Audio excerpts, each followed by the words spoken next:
Hello guys, మేము సంగారెడ్డి నుంచి మైసూర్ వచ్చాం. మైసూర్లో చూడదగ్గటువంటి ప్లేస్ అంటే మైసూర్ ప్యాలెస్. మైసూర్ ప్యాలెస్ చాలా చక్కగా కట్టడం జరిగింది. నాకైతే చాలా అద్భుతంగా అనిపించింది. ఈ మైసూర్ ప్యాలెస్ వీక్షించుకొని మేము ఊటీ బయలుదేరాము. హైదరాబాద్ నుండి ఊటీ వచ్చేసి 950 కిలోమీటర్లు ఉంటుంది. ఊటీ ప్రదేశం చాలా అద్భుతంగా ఉంది. ఇక్కడ వాతావరణం చాలా చల్లగా ఉంది. ఇక్కడ ఉన్నటువంటి ప్రదేశాలు చాలా నాకు నచ్చాయి.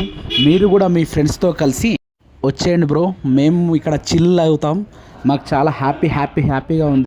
మళ్ళీ ఈ ప్రదేశానికి వస్తే మళ్ళీ వెళ్ళాలనిపించదు. Thank you so much bro.